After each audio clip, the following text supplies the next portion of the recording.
birth of a child with any kind of difference is like the end of this dream of having the perfect child.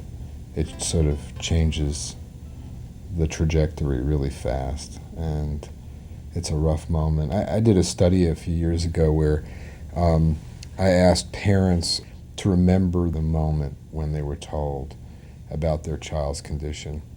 And it's the only time I've ever done a study where parents turned over the questionnaire and wrote page after page after page about the experience. At the birth, there was a hushed quality to the room. I think it had been such an exhausting experience that I didn't really notice it. But I did notice the pause long enough to feel like something was wrong and wanted to see the baby right away. There was little of the atmosphere that one would expect in a delivery room of happiness. It was very quiet, and on the one hand, everybody kept saying, "This isn't a big deal," but they certainly weren't acting like it was no big deal. I've seen parents who just were totally traumatized by that, who felt like, I knew something was wrong the minute the baby came out. The doctor changed. They stopped talking to me. They stopped being so positive. All of a sudden, there was this veil that dropped. Other personnel in maternity hospitals many times may not have had a child with a cleft recently.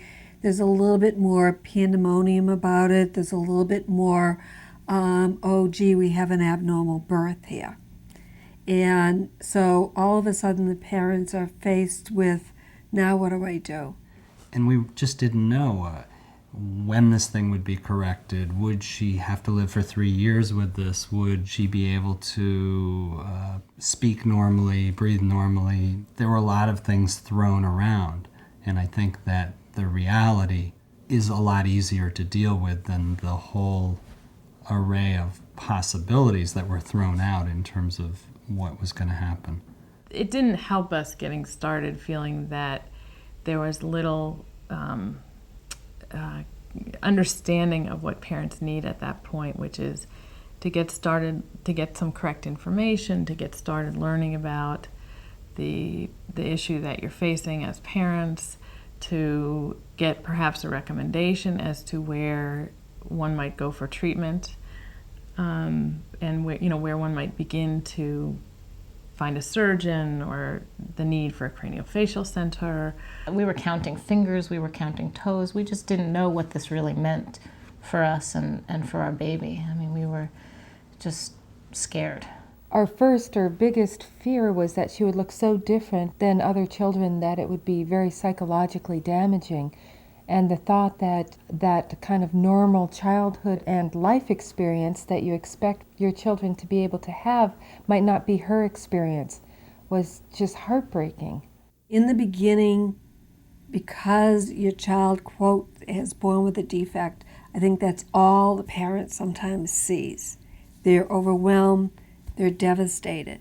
The low point came when they announced over the loudspeakers in the rooms that the photographer was there. And instead of the photographer coming to each parent's room and photographing the child individually, you had to take the babies to a central location and line up and have the pictures taken.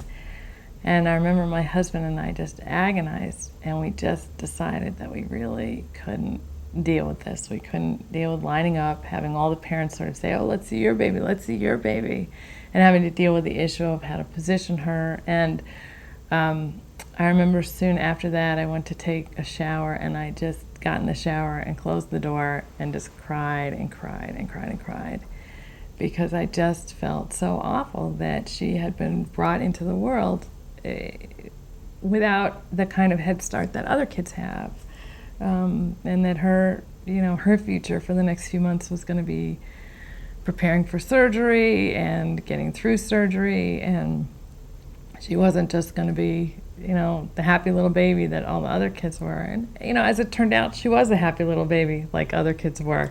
she just looked a little different for a while, and it took us a while to really recognize that. I remember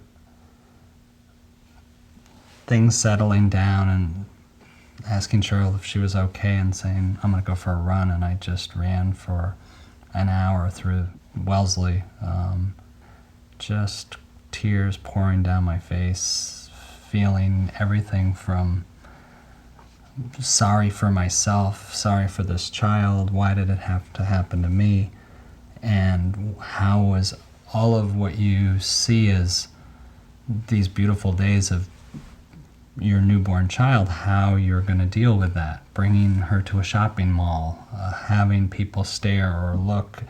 Mm-hmm. There are awkward moments. There are going to be awkward moments at that time.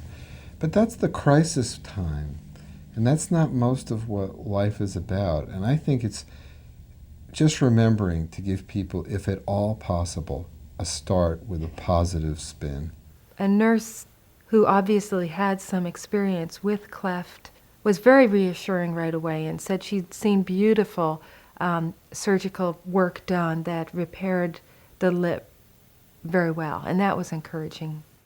But I think the most important thing, at least from the side of the health professional, is to tell the families that they've got a beautiful baby who's going to do just fine, and to hug their baby and to love their baby and to show their baby to their own families. I mean, there's this natural inclination almost to hide away, to bunker down, to not show the baby. Yeah, I remember it being really comforting when my mother took her in her arms, when they still passed them around and make goo-goo faces, and you quickly realize that this is the baby you've been waiting for and that she's going to be loved and we're going to get through it.